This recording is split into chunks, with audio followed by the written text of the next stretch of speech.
Hello everybody and welcome to another episode of JayEmm and Friends. Today it's myself, James, and my good buddy Ant from the channel Sports and Touring and of course JayEmm and Friends. Now, we've both been doing YouTube for quite a while, and I don't know about you, but one thing that I've noticed, particularly over the last sort of 3 or 4 years, whenever I go out to events, car shows, meets, that sort of stuff, I speak to a lot of young people and their parents who say that their kid wants to become a YouTuber. Apparently it is the most popular job that young people want to grow up and do now. It used to be, I want to be a policeman or a fireman when I was a kid, or an astronaut. And I actually have some experience with this. My first experience of YouTube was actually helping my son run his YouTube channel. Yeah, so for those who don't know, Zany was becoming a racing driver at the time, and you used that to effectively raise the money to do that. Yep, essentially we used a combination of YouTube and other social media to create video content to sort of showcase his potential, and eventually that resulted in us raising £100,000 worth of sponsorship for him to go racing. That's fantastic. Now, I myself am a relative late bloomer because I only started YouTube in my sort of mid to late 20s, which in the context of what we're talking about today is actually quite late. But there's a few key topics we want to address, a few things we'll have to sort of gloss over, but I think the biggest thing on any parent's mind has got to be, is my child going to be safe doing this? That was my biggest worry, honestly, because when we started he was 13 going on 14 and I was massively concerned. This was 10 years ago now. I was terrified. Like, I was worried about people leaving weird comments or sending emails, because we had to have an email out there because we had to have a way for potential sponsors to get in touch with us. So I just made sure that I monitored everything, because back then you couldn't switch the comments off quite so easily, whereas now there are actually features built into YouTube specifically to protect kids, but back then there wasn't quite so much. One of the things I would say is the problem with YouTube stuff is it's evolving all the time. We as creators get an email every month from YouTube about new features and things that they're introducing, and over the last few years YouTube independently and also regulations in general have meant that there is now a lot more protection in place for young content creators, children on YouTube, and that includes basic stuff like ticking the "It's made for kids" box when you create stuff, which will disable comments entirely, I think, and do a whole bunch of other stuff as well. It also protects children as viewers too, because it means they won't have advertising targeted at them, and it follows generally a lot of the same stuff that's been done for, more conventional media. I would say though, of course, we cannot make the decision for you, but I think if you do it right and if you do it carefully and exercise any of the sort of general safeguards that you would with your child being on any other form of social media, I don't think YouTube needs to be specifically any riskier. I would say that if you don't feel like a particularly computer literate person, then it's probably worth just taking a few classes, making sure you're comfortable with just the absolute fundamentals of it. And conveniently for this topic and many others, there are guides on YouTube about all of this stuff. Any questions that you have that this video doesn't answer, I'd wager type it into Google, type it into YouTube, there'll be an answer. And make sure that whatever you're looking at, listening to or reading is relatively recent, because this stuff changes all the time. However, the one really, I think, solid key piece of advice we can give people is when you sign up for a YouTube account, which may be the Google account you have, if you've already got a Gmail address, you've already got effectively like a YouTube account, you just need to make the channel, make sure you've got access to that email address. Yeah, and I would say even more than that, I'd say probably set up your Gmail address specifically for the channel, and don't give that out to anybody, not even as part of how people get in touch with you. Because one of the other things that can sometimes happen is channels can get hacked, and there's all sorts of different ways they do that. So you can protect your YouTube account by having two-factor authentication, which basically means there are 2 ways of you proving that you are who you say you are. One would be you'll type in your username and password, and the other one might be a text message, or there's an app that Google provide where it sends you a special code and then you have to confirm the code and then it lets you in. Now, the best thing to do is just don't let anyone have that. Use that only for signing in and out of YouTube, and that gives you the maximum protection. Yeah, and probably if it's a younger child in particular, don't give them the password to the email address that controls everything, because it may well be that even unintentionally they can give that away, and if somebody can get your password, they can do quite a bit of damage. Often it can be reversed, but not necessarily, and definitely not easily. Yeah, in the early days, I think just be there. Even make it into something that you do as a hobby with your child, some bonding time, something you do together. My son and I, we used to do all our YouTube stuff together all the time. Well, it was actually his YouTube channel, but I did a lot of the work. It's how I learned to do some basic filming. It's how I learned how to edit videos. It's how I learned about how running a YouTube channel before I started sports and touring. Doing that together is actually quite a nice bonding experience. And if you watch Sports and Touring today, and even the occasional JayEmm Friends video, you'll see that we're still doing it even up until today. But yeah, I think spend the time with your child, learn it together. That's the sort of, I think, big key one for a lot of people. And now we'll move on to, I think, the slightly more upbeat and more interesting and hopefully fun stuff. First of which is going to be, can this actually be a genuine career? I think it can. Now, you're the proof in the pudding on that. Yeah.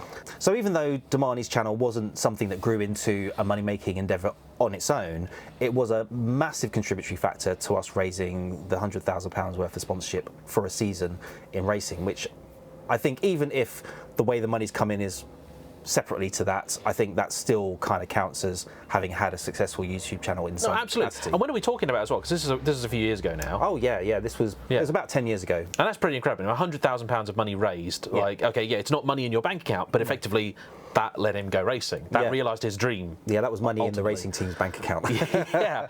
And suppliers' bank accounts and other people's bank accounts. But no, I mean, the point is that I think we had a different way in which we were trying to use the channel, but the point was that we used it to raise a considerable amount of money. And even Sports and Touring doesn't make much money from, say, YouTube advertising, but we actually have sponsorship deals where we actually get more money from paid sponsorship than we do from AdSense. AdSense. So for those who weren't aware, how YouTube channels make money is effectively through one of two ways. You have AdSense, which is when you watch a video on YouTube and an advertisement is played. Somebody has paid Google, let's just call it a penny, it's not that much, for showing you that advertisement, and you then get, I think it's 50% or thereabouts. 55%. 55%. There we go. 55% of that revenue. Essentially, you're almost on commission for selling adverts. Then the other way, of course, is what you would call integrations. In other words, hi, today's episode of JayEmm Friends is brought to you by this nasty-looking fellow down here. And particularly for channels in the early stages, those often will pay quite a bit more than the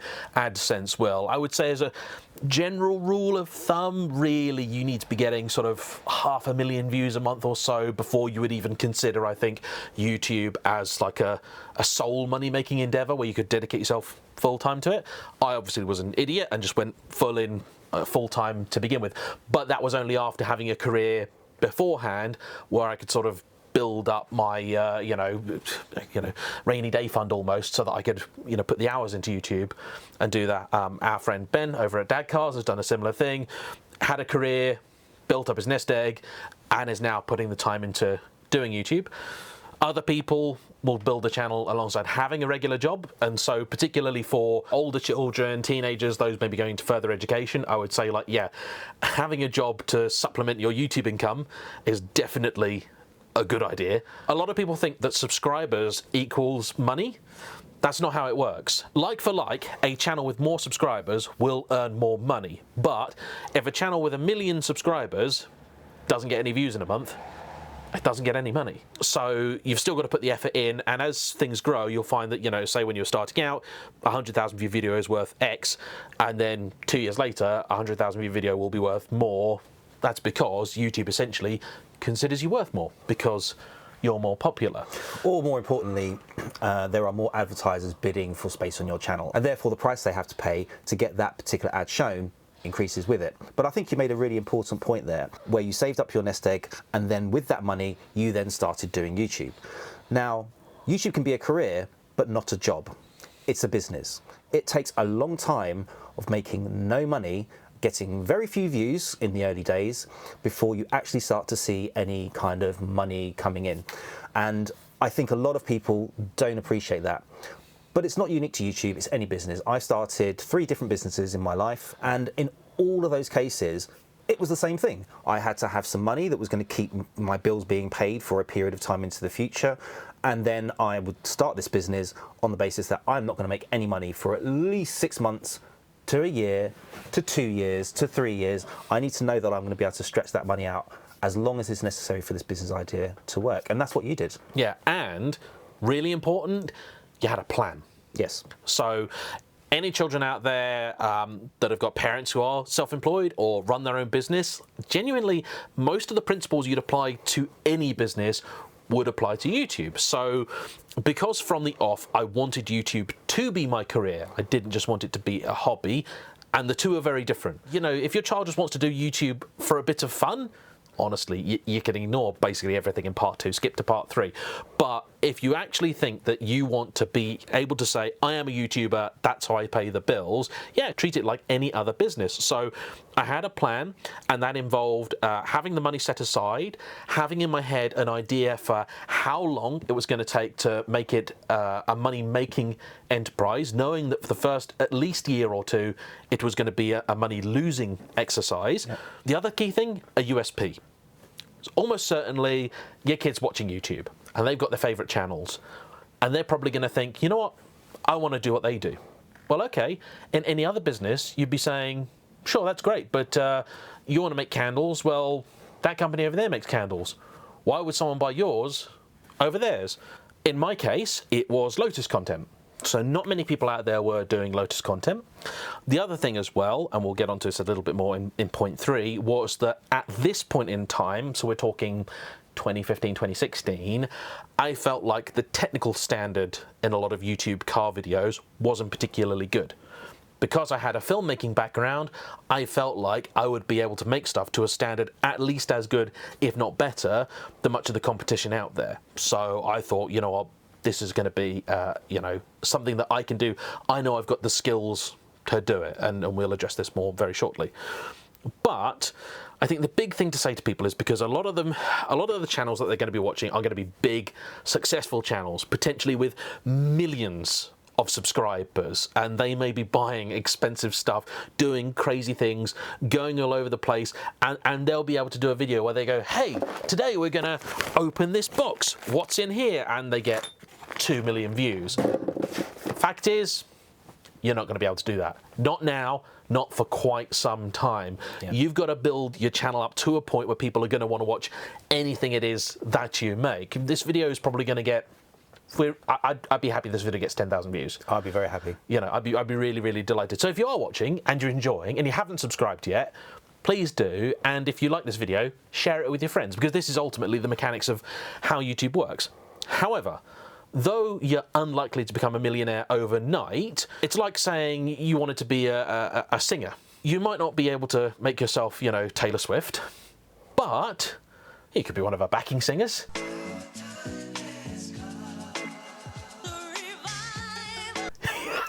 You could still have a career. You could still have a career that pays the bills, you know, keeps a roof over your head, and it might not be the most glamorous thing you imagined, but like I think a lot of self-employed things, if you are willing to put the effort in, and the time and the dedication, and you can stick with it, and you've got a plan, and when it works, you can keep doing it, and when it doesn't, you're able to analyze it, work out why, and adapt, I think you can make a real success of it.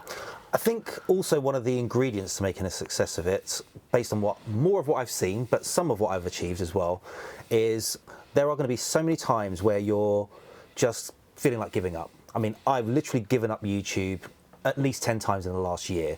There's always times where it's too much work, or you get tired, or there's things going on in your life and you know you just don't have the energy, but somehow you have to find the energy.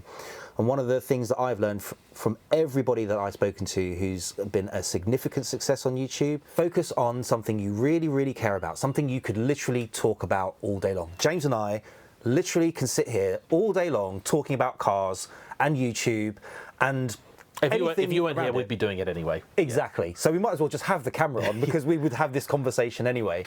But pick something that you're passionate about and follow that, because The times when you feel like, oh, this isn't working, nobody's watching, you'll still be able to pick up that camera, you'll still be able to film that video, then you'll still be able to sit there at the computer or on your phone, depending on what facilities you have, to edit that video into something that you then publish. And often it's the things that you don't expect are going to do well will suddenly blow up. I've had a bunch of videos that I've done that I thought, yeah, that one will do really well. Nobody watches it. Then I thought, oh, I'm meeting up with my mate. Yeah, he bought a Formula 1 car, go for a drive with him. Very little happens in the video, but suddenly 300,000 views came out of nowhere. And you've seen the same, haven't you? There's videos where you've put tons of effort into nothing, and then threw some video out there and suddenly it Wow, and blew actually, up. this can even extend, particularly as we're talking about young people going into YouTube. It is very possible to have multiple YouTube careers. So it might be that, you know, when you're like 13, 14, 15, you have a channel that is a bit of fun, but it could teach you some of the skills that maybe you'll park it. You know, you'll kind of leave it, you go to university, learn your trade or whatever, and then a few years later you'll go, actually, now I've seen the world, now I know things. Like, I sometimes wonder, should I have started YouTube earlier?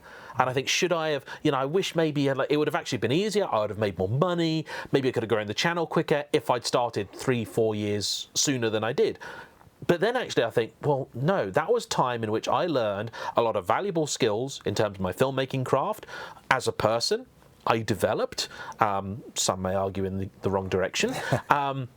But also, in terms of cars, I got to drive different cars, I got to know things, develop my passion, and build up that sort of mental library that I call upon now to make the content that I do.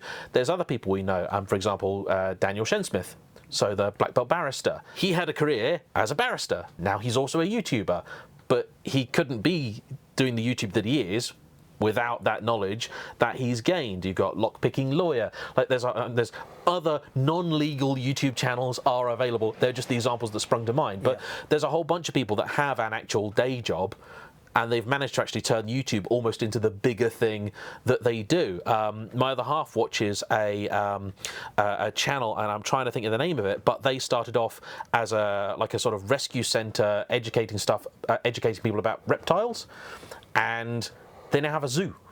Amazing. Like they've got a zoo off the back of YouTube stuff, which is credible.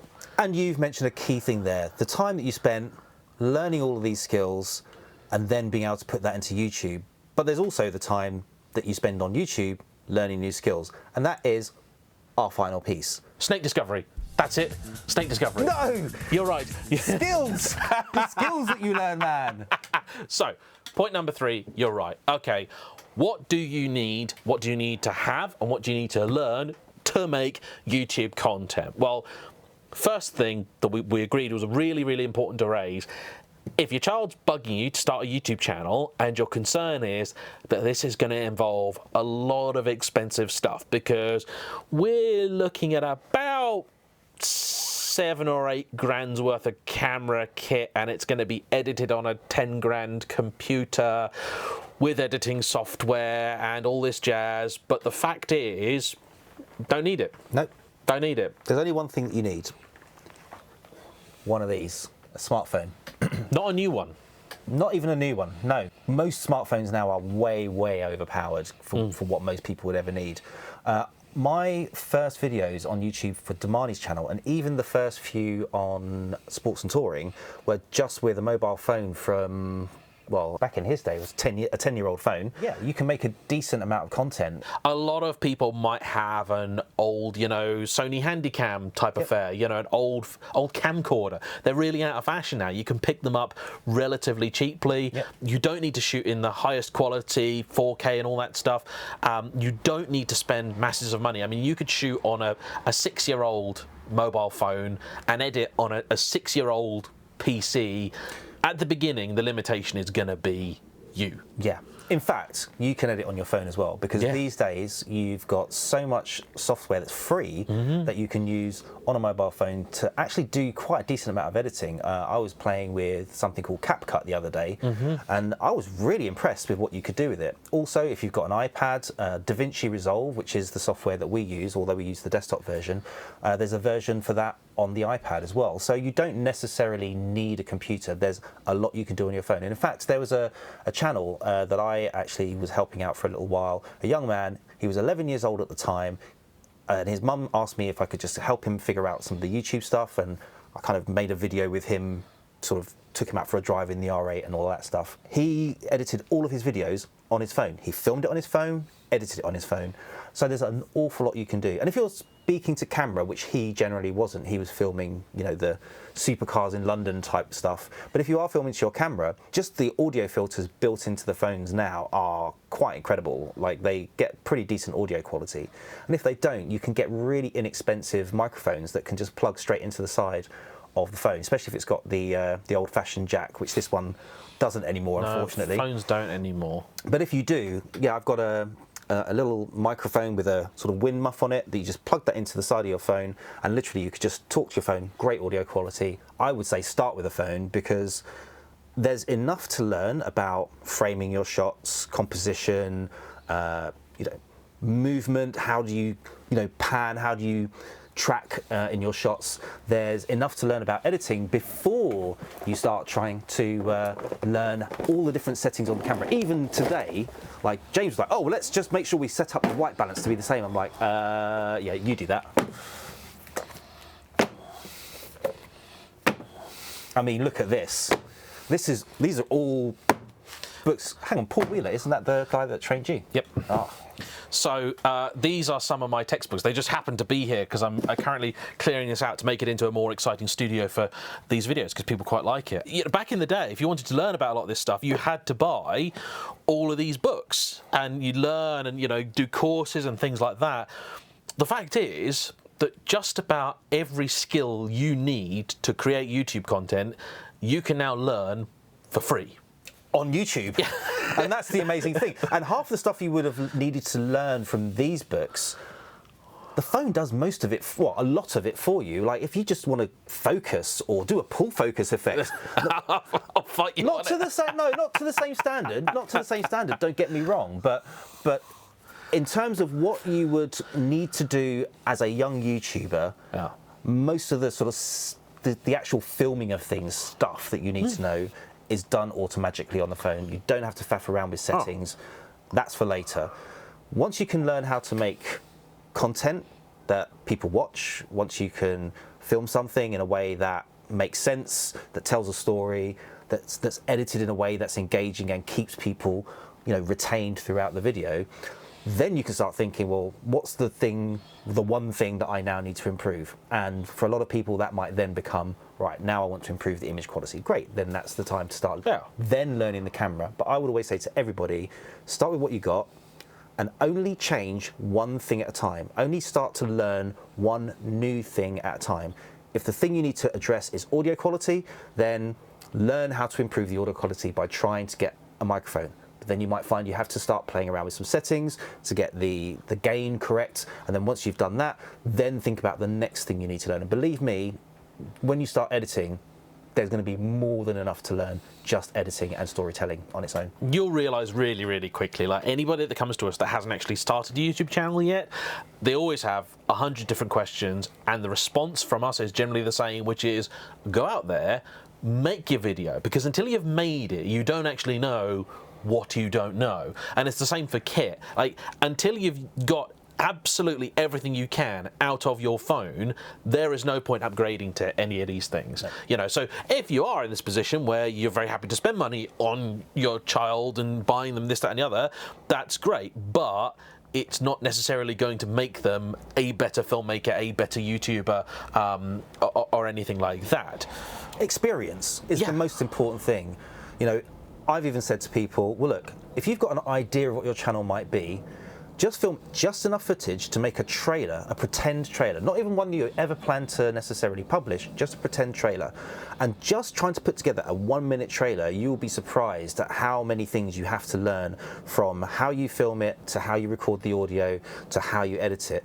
But by doing that once, you'll see how much you have to learn and how much you already know. And then you can look at making the next trailer, which might mean you have to go out and refilm everything all over again. And that's fine, because you've just had some experience and you're making it a little better. And just keep making content. Even if you don't publish it, make it as if you're going to publish it. And then when you're happy, put your first video out. And if you're a parent who's maybe a little bit on the fence and you think this all sounds like something that's not really ever going to amount to anything, we've hinted at it already, but in order to make a YouTube video and a YouTube channel, you have to have so many skills, because even for somebody like myself, I've got 300,000 subscribers on the main channel. The only way you can really make financial sense is by being a one-man band. So to create a video, I have to know what I'm going to do. I have to prepare, I have to research, I have to sometimes make a script. Of course, there's driving skills and things which are specific to what I do, but that's separate, I think. Then I have to obviously understand how the camera works, how lenses work, you know, how media storage works, which is essentially sort of then branches into archival, you know, data retrieval. Like, I sometimes need a clip that I shot 6 years ago, and I have to have a filing system that means I can find it really quickly, because I don't have the time to waste just trying to, you know, go through an unorganized pile of footage. You then have to know how to do thumbnails, which is, you know, sometimes basic Photoshop. You know, you've got to have an artistic eye as well as a technical one, and then you've got to put all this together. You've got to do the editing, which is another equal parts, I think, creative and technical thing.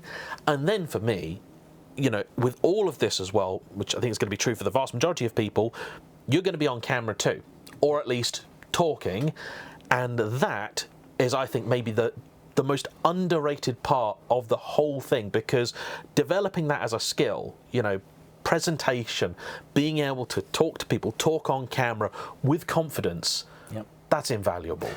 It is, and I would say one of the significant factors in where my son is today in terms of his confidence is because he had to learn how to speak to camera.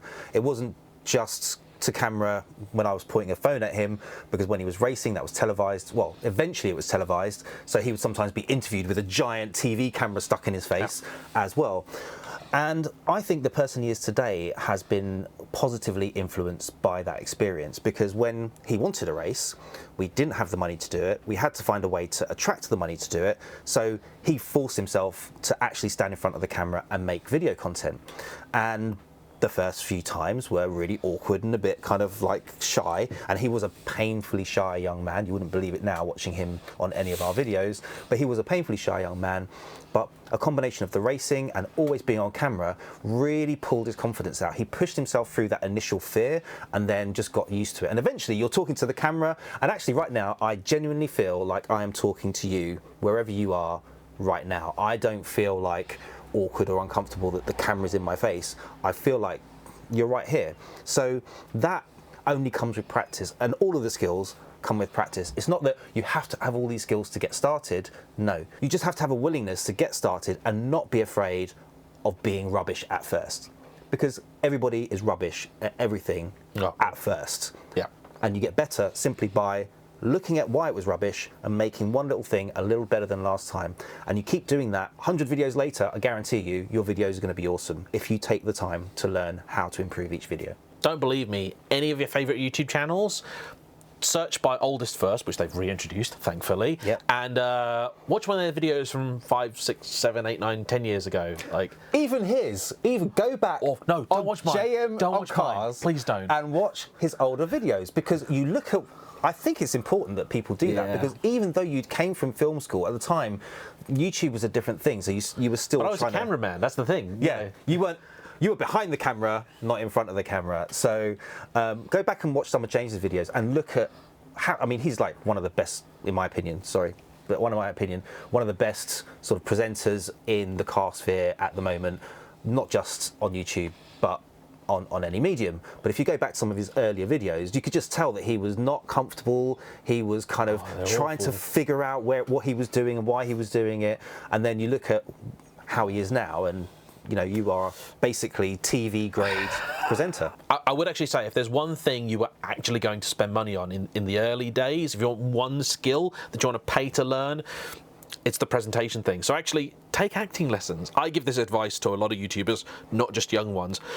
But that's a great way to build confidence. It'll give you skills. Some of it might seem daft. Some acting exercises that you do, they're nuts. But eventually you just realise they are nuts, and you just get on board with it. And that will really help you. And ultimately, when people are looking at a channel, what they're really looking at, it's not the picture quality, it's not the sound quality, it's not whether your framing's bang or anything else, it's you. So if you can make you someone that people are willing to watch, they'll hang around and you'll eventually be able to get the rest of the stuff right. Now, there are a few things that we want to mention. We were talking about this earlier. There's one type of channel that neither of us are a particularly big fan of, and you need to be really careful about. And that's what I'd call compilation content. You have to be very careful with that, because not only are we not a fan of it, YouTube's not a fan of it either. In fact, you can even find yourself having your channel completely removed if you don't go about things in the right way. And this doesn't just apply to these compilation channels that will borrow footage from various different channels. There's a whole other video that, if it's not out already, it will certainly be coming soon, talking about that in detail. But you can't go around just taking footage from random channels or from other social media, and you can't take music and just use that. These things are all copyrighted, and this is an area that I think is worth taking the time to just do a little bit of reading on. In fact, YouTube provide a page where they explain all of this. Instagram provide a page where they explain all of this. It is so important that if content is on the internet, that doesn't mean that it's free. Just because it's free for you to watch, it doesn't mean it's free for you to use in your content. And there are channels that have found themselves where they've got started. In fact, a friend of mine, he was doing TikTok. He didn't understand this. He started just taking footage from various places, built up this channel, and then his biggest video, not only did it get demonetized, it got a takedown. And he was then at risk of not only losing his TikTok channel, which luckily he saved in the end, and he changed his practices and asked for permission and all that other stuff, but he was also at risk of being sued. Something worth looking into. Make sure you don't fall into that trap. However, if you do want to use music in your videos, YouTube provide the YouTube audio library, and this is actually a resource that has loads of different styles of music. It's all free to use. With some of them, you just have to give attribution in the description of the video, but it's all there inside the YouTube studio. Basically, if you don't own it and you didn't make it, don't assume that you have the right to use it. If for whatever reason you'd like to use a clip from somebody else's YouTube video in your video, email them. Now, there is one other area where I think we should also mention briefly, and that's gaming. Now, there are many gaming channels out there, and certain game producers are really, really happy about people playing their game, recording that, and sharing that on places like YouTube or on Twitch. But not all game producers are happy about that. And the way they see it is if you show a cutscene from their game, or even you show what's happening in the game, they see that as their copyrighted content. So do search online to find out if the producer is happy about gameplay content being shared online. And it's usually pretty easy to find out. You'll find endless forums complaining about how one particular producer keeps taking down videos, and you'll see other forums where people are just saying what an awesome gaming company they are because they're happy for gameplay content to be shared online. So the best part of it for me is that there are all these things there to learn. I love learning new things, and I think this is one of the things I like the most about YouTube is the constant learning process. And what I would say is that even if the thing that happens is that, well, the YouTube channel doesn't go anywhere, just think about all of the diverse skills that they're going to pick up, and maybe amongst all of those things they'll find something that they are truly, truly passionate about, and that could be the thing that shapes the rest of their future and leads them down a path to an incredible career outside of YouTube. You'll never know. Well, there we go. Hopefully you found that a little bit useful. For me, YouTube has easily been one of the best things that I've ever done, and it's enabled me to go places, do things, meet people, and have experiences that I'm certain I never would have otherwise. Yes, it's maybe some money, but to be honest, in my head I always imagined I was going to make loads and loads of money doing something or other. And even for me, even though I've got a smaller channel, it's making the payments on one of my cars at the moment, at least. So, you know, I think the other thing is the experiences. Like the people you meet, we met because of YouTube, but now we're like best mates. The opportunities that you get, like even with a small channel, we ended up getting experiences where we got sent on a drifting day, we got sent on a track day with a car manufacturer. There's so many different things that have happened where we've got these experiences that never would have happened if it wasn't for just engaging on YouTube. There we have it. Hopefully that's enabled you to be just a little bit more informed about your child's potential future. So then, as ever, please hit that subscribe button if you haven't already, and we look forward to seeing you on the next installment of JayEmm Friends.